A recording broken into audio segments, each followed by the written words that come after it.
All right, let's cut through the idealistic nonsense we've been fed about leadership. People like to believe that the best leaders, the noble, the selfless, the visionaries, are the ones who rise to the top. But history and cold, hard reality tell a very different story. The truth? Leadership isn't about morality, it's about survival. And survival isn't for the faint of heart. This isn't just true for dictators, it applies everywhere. Governments, corporations, even your office politics. The people who end up in power aren't the ones with the best intentions. They're the ones who play the game better than everyone else. They understand the rules of political survival, and they exploit them ruthlessly. Bruce Bueno de Mesquita and Alastair Smith laid it out clearly in the Dictator's Handbook. Politics isn't about ideology or the greater good. It's about self-interest. A leader, whether an autocrat, a prime minister, or a CEO, stays in power by keeping the right people happy. And if they don't, they get replaced. Simple as that. It's not that all leaders are necessarily evil. It's that the system selects for the ones who prioritize staying in power above everything else. That means cutting deals, controlling resources, and rewarding loyalty. Because if they don't, someone else will. Now you might be thinking, but what about democracy? Doesn't that make leaders accountable? Yeah, in theory. But democracy just makes the game more expensive, not more ethical. Politicians still have to buy support. It just takes the form of campaign donations, media influence, and political favors rather than outright bribes. So why do the worst people always end up in power? Because power isn't about who's best for the people. It's about who's best at staying in charge, and the sooner we accept that, the sooner we can stop being surprised when the most ruthless, manipulative, and self-serving individuals keep rising to the top. Now let's dive into how they do it. All right, let's break down why leaders do what they do. Not based on what they say, but based on how they actually survive. Because once you understand this, you'll never look at politics, business, or even your own workplace the same way again. At its core, power isn't about serving the people, it's about keeping control over the right people. And to do that, you don't need everyone's support. You just need the support of the people who matter. That's where Selectorate theory comes in. Think of power as a pyramid with 3 layers. Nominal Selectorate, interchangeables. This is the biggest group, the people who could theoretically have power. In a democracy, that's every voter. In a dictatorship, that's every citizen who could rebel. But here's the thing. This group is mostly an illusion. Leaders don't actually care about them beyond keeping them passive, distracted, or hopeful enough not to cause problems. Real Selectorate influentials. This group is much smaller. These are the people who actually have the ability to put someone in power or remove them. In a democracy, it's the primary voters, big donors, and party elites who decide who even makes it to the ballot. In an autocracy, it's military generals, intelligence chiefs, and key political insiders. These people matter a lot more than the general public. Winning coalition, essentials. This is where real power is concentrated. It's the smallest but most critical group. These are the ones who directly keep a leader in charge. If you lose them, you lose power. These are the billionaires, the military commanders, the party bosses, the ones who expect rewards for their loyalty. They don't care about ideology, democracy, or the will of the people. They care about what's in it for them. And here's the golden rule. Leaders don't rule for the people. They rule for the winning coalition. That's why politicians promise the world to voters, then turn around and serve the interests of their biggest donors. That's why dictators hand out wealth and privileges to generals and business elites while keeping the rest of the country in poverty. That's why your boss sucks up to the board of directors but ignores employees. If you ever wonder why leaders lie, cheat, and break promises, this is why. The public might be loud, but the winning coalition is what actually keeps them in power. And if that coalition wants something, tax cuts, subsidies, military contracts, whatever, guess what? That's what they'll get. So next time you hear a leader talk about serving the people, ask yourself, who is their real winning coalition? Because once you see who they truly answer to, you'll never be fooled by political theater again. All right, now that we know leaders stay in power by keeping the right people happy, not the general public, let's talk about how they actually do it. Because once you understand these 5 rules, you'll see why the worst leaders don't just survive, they thrive. Rule number 1, keep your coalition as small as possible. If you're a leader, the fewer people you rely on, the better. Why? Because the smaller your inner circle, the easier it is to keep them loyal.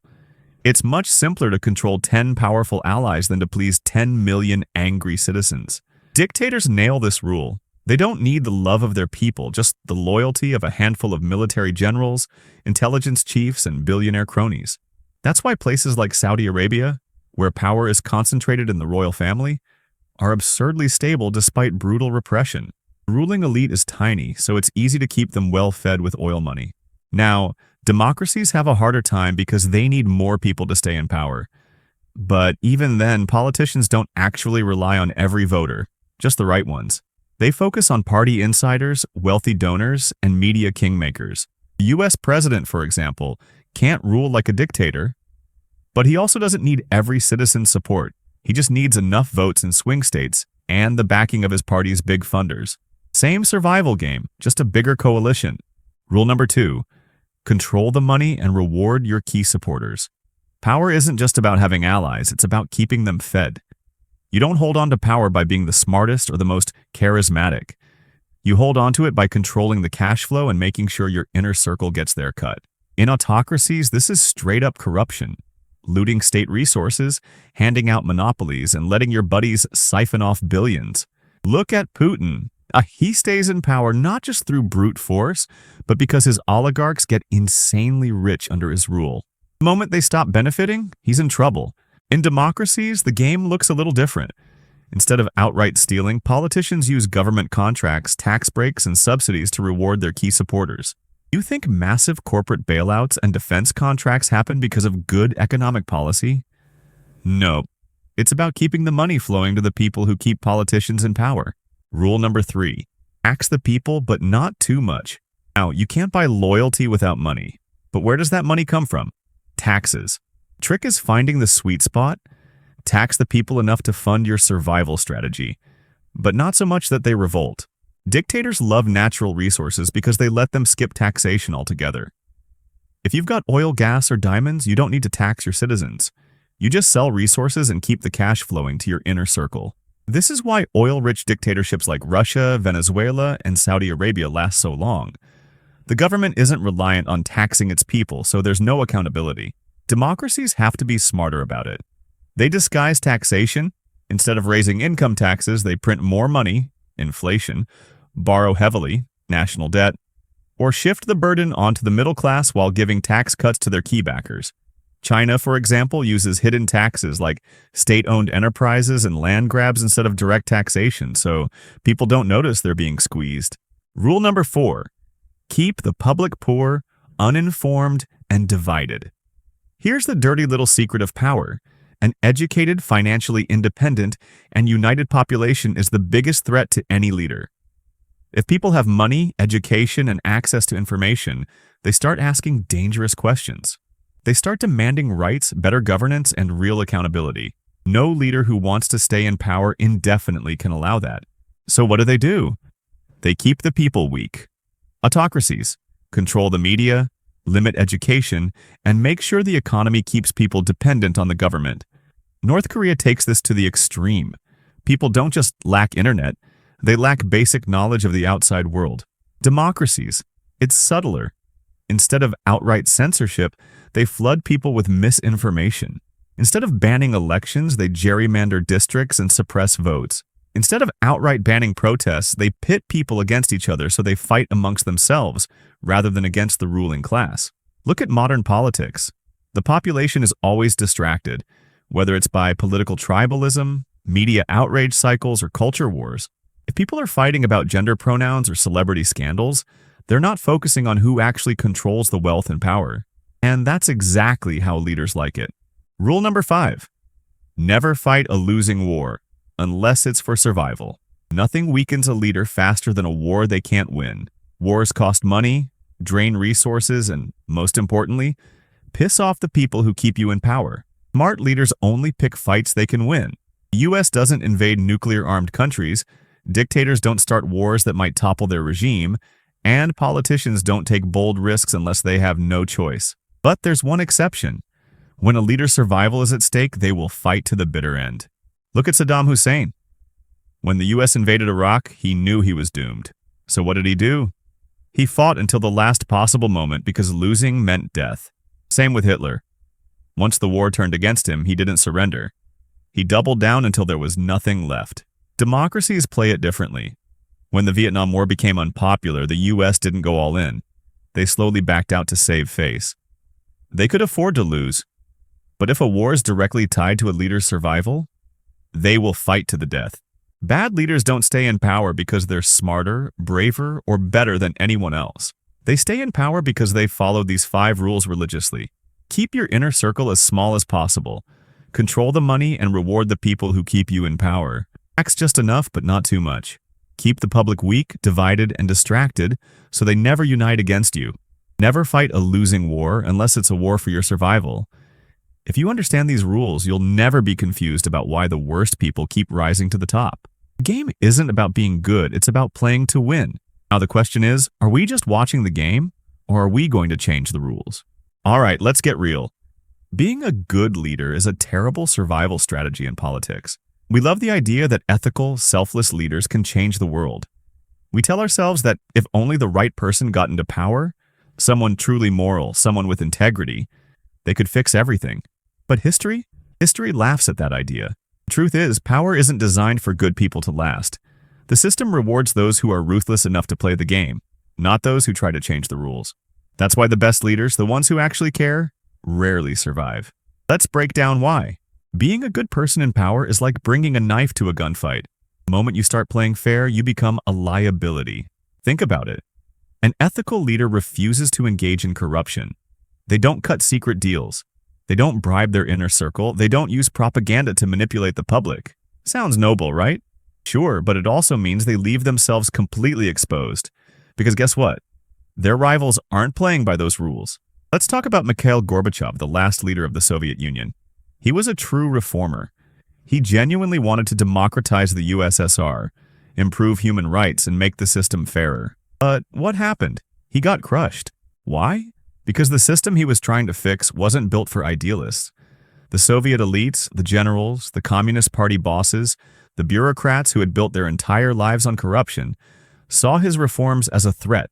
And since he wasn't willing to play dirty to protect himself, they turned on him. The Soviet Union collapsed, and Gorbachev was left powerless. And here's the brutal reality. If he had played the game like his predecessors, ruling with an iron fist, crushing dissent, buying off key elites, the USSR probably wouldn't have collapsed when it did.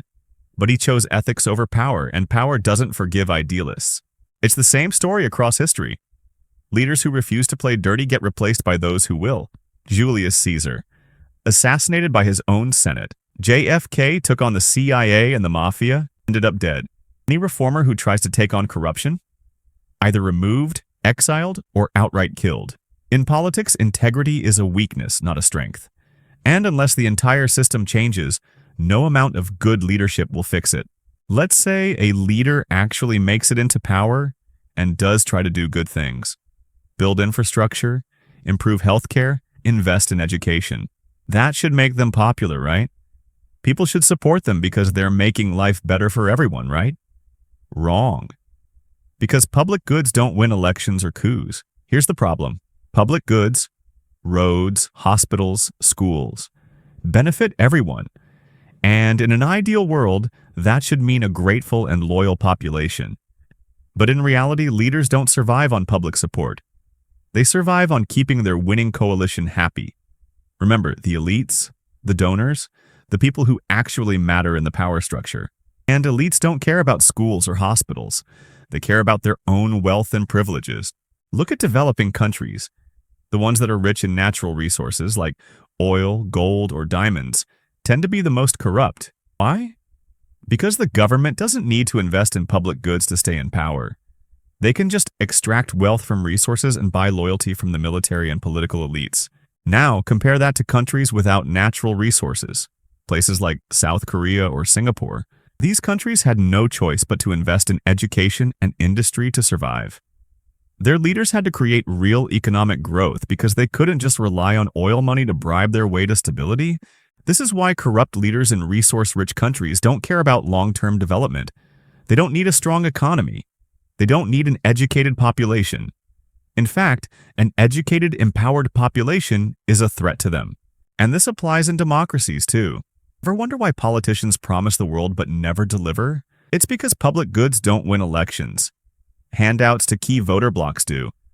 So instead of fixing the healthcare system, they'll offer short-term benefits to swing voters. Instead of building real infrastructure, they'll pass tax breaks for their donors. A leader who actually tries to fix everything doesn't survive, because the system isn't set up to reward them. It's set up to reward the people who play the game, who make just enough people happy to stay in power while keeping the rest of us distracted. If you're waiting for a truly great, ethical leader to rise and fix everything, I've got bad news for you.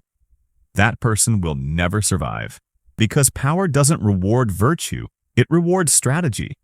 Unless the entire system is changed, unless power stops being concentrated in small elites and starts being truly accountable to the people, then we'll keep seeing the same cycle. Idealists will rise, they'll try to do good, and they'll get crushed by those who are willing to play the game better. So instead of hoping for better leaders, maybe we should start asking a better question. How do we change the rules of the game? All right, let's get one thing straight. Democracy and autocracy aren't as different as people like to believe. Yeah, sure, one lets you vote and the other doesn't. One has free speech, kind of, and the other throws you in jail for criticizing the government. But underneath the surface, both systems run on the same basic rules of power. Because whether it's a dictator or a democratically elected president, leaders survive by keeping the right people happy. Not the general public, but the real power players. The only difference? In democracy, the coalition is just bigger and more expensive to maintain. Let's break it down. People love to think that democracy means leaders are accountable to the people. Cute idea. But in reality, democratic leaders still have to buy loyalty. It just looks different. In a dictatorship, a ruler can stay in power by keeping a small, tight group of elites satisfied. Military generals, top bureaucrats, business tycoons. A few bribes, some oil money, and a bit of well-timed repression. And boom, you're set for decades. In a democracy, leaders can't rely on raw force, at least not openly. But that doesn't mean they're truly accountable to the public. It just means they have to build a bigger, more expensive coalition. One that includes donors, media influencers, party insiders, and key voter blocs. Think about US politics. Running for president costs billions. Where does that money come from? Not the average voter. It comes from big corporate donors, billionaires, and interest groups. People who actually have the power to shape political outcomes. Now ask yourself, if a leader is funded by corporations, media moguls, and industry lobbyists, who do you think they'll prioritize once they get into office? Voters who cast a ballot once every 4 years? Or the people who finance their entire career? This is why corporate lobbying dominates US politics. Big Pharma, Wall Street, defense contractors, they don't need to win elections, they just need to own the politicians who do. So yeah, democracy means more participation, more voices, but it doesn't mean power suddenly belongs to the people. It just means the cost of staying in power is higher and the game is more sophisticated. Now, to be fair, democracy does have one major advantage. It makes it harder, but not impossible for truly terrible leaders to stay in power. Why? Because it forces leaders to please a wider coalition. A dictator only needs to keep a few generals and businessmen happy. But a democratic leader? They need millions of votes. That means they can't completely ignore the public, even if they'd love to. That's where things like elections, term limits, and checks and balances come in. They create barriers that make it harder for leaders to go full dictator mode. Unlike in an autocracy where power can last for decades, a democratic leader has to continuously win over enough people to stay in office. But let's not get too idealistic, because democracy's protections are only as strong as the system that enforces them. If the media is controlled by a few billionaires, public opinion can still be manufactured. If elections are rigged through gerrymandering, voter suppression, and dark money, democracy becomes a puppet show where the outcomes are already decided. If checks and balances are weak, corrupt leaders can still manipulate the system to stay in power. That's why some democracies do a better job than others at preventing corruption. Look at European electoral reforms. Many countries banned corporate donations, increased political transparency, and made elections cheaper so that money doesn't decide everything. Compare that to the US, and where corporate lobbying is basically legalized bribery and elections cost billions. So yes, democracy gives people some leverage. It forces leaders to at least pretend to care about the public. But at the highest levels, the same rule applies. Power belongs to those who control the money, the media, and the institutions. At the end of the day, democracy and autocracy are just different ways to play the same survival game. The goal of every leader, whether a dictator or an elected president, is to stay in power by keeping the right people happy. The only difference? Who those people are, and how expensive their loyalty is. If we want a world where good leaders actually stand a chance, we don't just need better candidates, we need better systems. We need to change the rules of power so that leaders are forced to answer to the public, not just the elites who fund them. Until that happens, the game stays the same. All right, let's get real. If you've made it this far, you probably feel like the game is rigged. And guess what? It is. But the real question isn't if the system is broken, it's whether we can actually change it. Short answer? Yes, but not by waiting for some mythical good leader to save us. Because here's the thing. Power isn't about personality, it's about incentives. The reason bad leaders stay in power isn't because the world just happens to be full of terrible people. It's because the system rewards the ruthless and punishes the ethical. If we want better leaders, we don't need better people in office. We need to change the game itself. Let's break it down. First, let's kill the fantasy that electing good people will fix everything. Because leaders don't change unless the system forces them to. Think about it. If a political system rewards corruption, cronyism, and short-term thinking, what kind of people are going to rise to the top? The ones willing to play by those rules. If, on the other hand, a system forces leaders to stay accountable, be transparent, and work for the public good, then even the most self-serving politicians will suddenly start acting ethical, because their survival depends on it. Here's an example. Imagine a casino where cheating is not only allowed, but expected. Who's going to win the most money? The people who cheat the best. Now, you could sit around and hope that someday, a truly honest gambler walks in and plays fairly. But what's going to happen to them? They'll get destroyed. The game is built to reward cheaters, so if you want fairness, you don't need better players, you need better rules. Politics is the same. Expecting good leaders to fix a bad system is like expecting fish to survive on land. It's not about their character, it's about their environment. So instead of waiting for the right person to magically fix everything, we should be asking, how do we change the system so that even the worst people are forced to act in the public's best interest? The way to force better leadership is simple. Make leaders rely on more people to stay in power. The bigger the winning coalition, the more they have to actually deliver real benefits instead of just buying off a small group of elites. Why do dictators ignore the public and focus only on their inner circle? Because they can.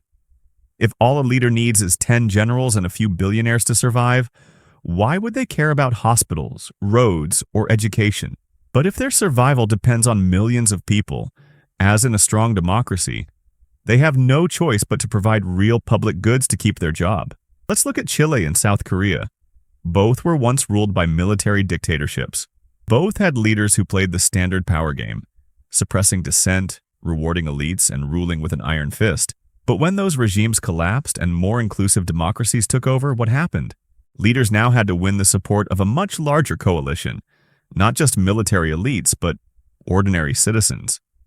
That meant investing in education, industry, and infrastructure because they could no longer survive by just keeping a few rich insiders happy. Fast forward a few decades, South Korea is an economic powerhouse and Chile became one of Latin America's most stable democracies. The takeaway? When leaders are forced to answer to the many instead of the few, they have to work harder to actually deliver results. So if you want better leadership, you don't need a hero. You need to demand a system where leaders can't survive unless they serve the public. Now, I know what you're thinking. This all sounds great in theory, but how do we actually make it happen? Here's the brutal truth. The system won't change itself. The people in power like the rules the way they are because those rules are what keep them in power. That means if we want real change, we have to force it. How? 3 things. Number 1, demand policies that increase accountability. Leaders won't reform themselves, so we have to push for laws that force transparency. That means campaign finance reform, so politicians aren't just puppets of big donors. Anti-corruption laws, so bribery and insider deals don't go unpunished. Stronger oversight on government contracts, so taxpayer money isn't just funneled into elite pockets. Number 2, reduce elite capture by demanding transparency. The reason elites control politics is because they operate in the shadows. We need laws that require full disclosure of political donations, lobbying activities, and government spending. Scandinavia does this brilliantly. In places like Norway and Sweden, every government contract, every politician's salary, and every major donation is publicly available. You can literally look up what your leaders are earning and who is funding them. That's why their politics is cleaner. It's harder to be corrupt when everyone's watching.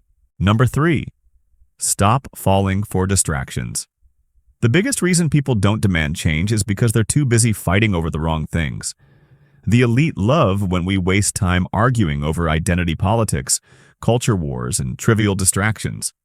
Because as long as we're busy hating each other, we're not focusing on who actually controls the power and wealth.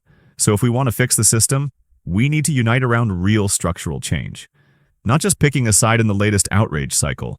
Let's be honest, breaking the cycle isn't easy.